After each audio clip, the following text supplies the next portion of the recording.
Well, Gus's death scene is something that my writers and I talked about for many, many months before it came the day that we actually shot it. When even Vince mentioned that you're finally going to go, we have to do it. It's just right for the story. I said, it's right for the story. Let's go big. And there were many thousands of man-hours spent talking with various experts in their various fields, including Bill Powloski, our visual effects supervisor, and Greg Nicotero and Howard Berger, our prosthetic, makeup, and sculpting whizzes, geniuses. Initially, my gut reaction was, okay, we need two pieces to really do this the right way.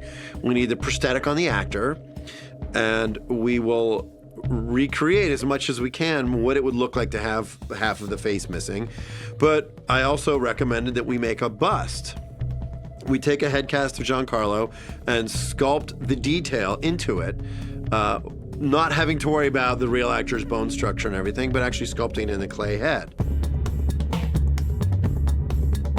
So Giancarlo came up to the shop. We did a full head cast of him. It was a very interesting process to not only get my head cast and figure out what that look may be. From there, John Wheaton, who was our designer, we did a bunch of Photoshop renderings. The ear missing, the ear still there, the jaw missing, the jaw still there, the eye there. A bunch of ideas for Vince to look at. And Vince and all of us would look at it, all the writers and the producers, and we'd all talk about it, and then we'd give him Vince's notes and everybody's thoughts, and they'd make adjustments. So that process took a little bit of time. I think the thing that's most important is always have a 3D representation of what we're doing. Instead of, you can only get so far with Photoshop design work. So we sculpted a bust. Garrett Immel created this sculpture based on the artwork that we had showed Vince, and it was anatomically correct. You know, we put the bones where the bone should be, the jaw, the blown off jawbone, the eye socket, all that stuff. We matched as anatomically correctly as we could to what Giancarlo's real face looks like.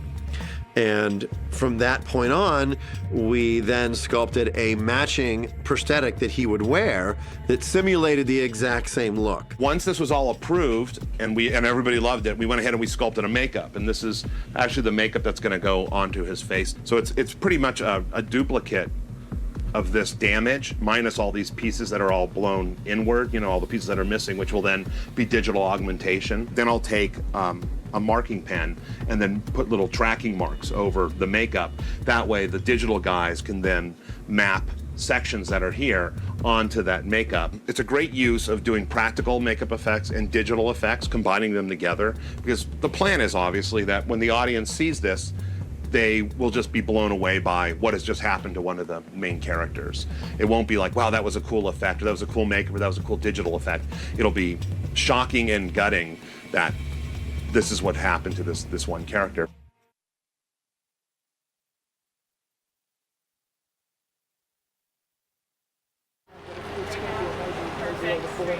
The day we shot this in the abandoned, this really was an abandoned nursing home that we shot in.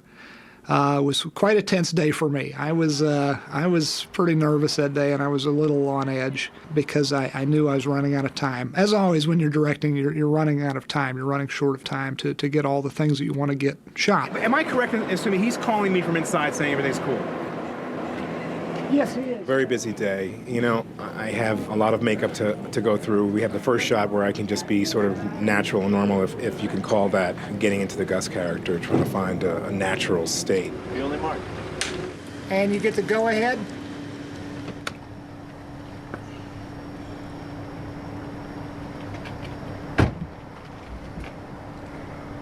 I decided this morning that I would put on a different pair of glasses and I'd roll in the van as Giancarlo, just to sort of start a little easier. Because as soon as I put on my glasses and start to think about this Gus mindset, I become a little bit manipulative. I get a little more joy out of ordering my egg white omelet. I get a little more joy out of saying, when they knock on my door and say, we're ready for you, closing it back and waiting about 5 minutes and have some anticipation. You know? So it's kind of cool that I'm in this really jolly place right now, but obviously I sink down into a deeper, more darker zone as I get closer to my destination and what I have to do.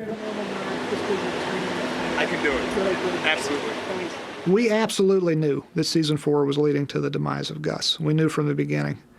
And it was not because we wanted to get rid of Gus Fring as a character, I can tell you that.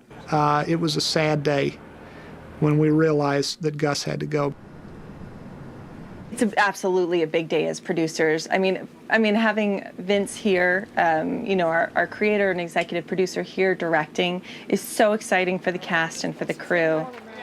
But my day will get a bit more grueling as we go on, as I start to make this transformation that I have to make to come to my ultimate demise.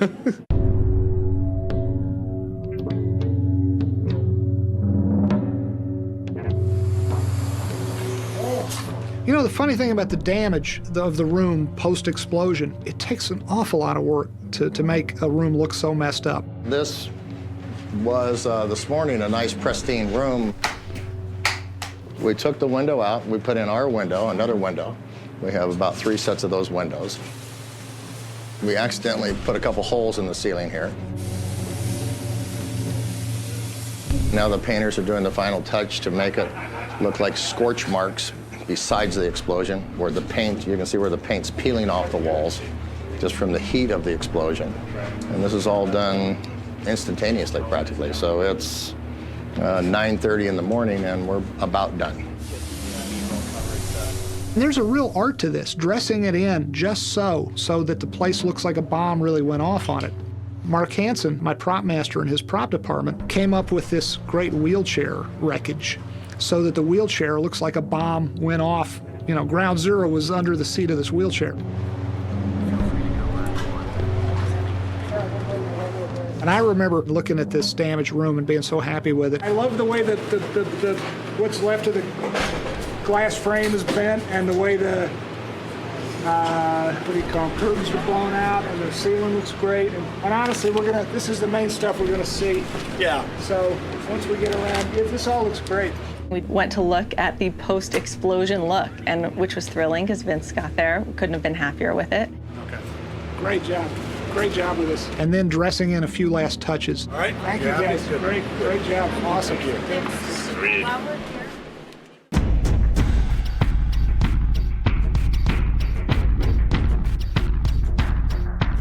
You want me to use black dot on any of the bone? It's gonna be this is the color, right? Yeah, it'd probably be somewhere like in there. I'm gonna definitely gray it, or gore it up and gray it up a bit. For this episode, we're just going to be augmenting the makeup appliance with digital effects. Maybe even yellow, just something that we can really read. The tracking marks will allow us to digitally replace part of the jaw and part of the side of the head as needed. Yeah, probably about that size. Okay. And we can make it a little bit bigger. We're just Yeah, whatever you want. Can you make it bigger while we're out on set? I can do whatever you want. Okay. Yes. I can't make it smaller, but I can make it bigger. Okay.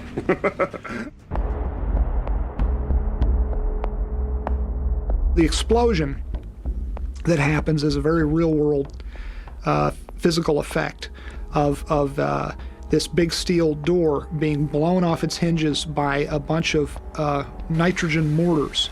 There's huge canisters of very highly pressurized gas. Today we're going to blow that door out. That's T.O.'s room. And what we have in there is some large air mortars, a lightweight door, a lot of debris. And we're going to do this non-pyro. It's a lot safer. And on cue, we'll blow that door out. We'll drop a picture. We'll drop some ceiling tiles. The light fixtures will drop down all at the same time. That door should end up somewhere where we are, right around here, I think, if all goes really well. What looks like an explosion caused by a bomb is, in fact, a bunch of very powerful mortars releasing gas instantaneously in such a volume and such a quick snap that if you're standing in front of this door when this thing went off, you'd be killed. I think that's it. These two panels, Ken, which else is dropping? All three. We're prepping all of our pieces to fall off the ceiling. We have all remote trips on that stuff for the lights, for the ceiling tiles, for some dust, for some debris. Then when they're done inside and Vince okayed it, which I think he just did, we're gonna go ahead and start getting our air mortars in there and lined up for the door.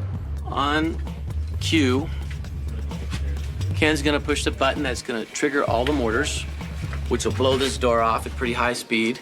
The second he senses that or hears that, Mike is going to trigger all of these to drop, and ideally, the wind and the door will catch them, and take them with them. I want some big pieces flying that way. And ideally, this door will come out a little bit sideways like this so that they can see the burn side of the door. That's our hope.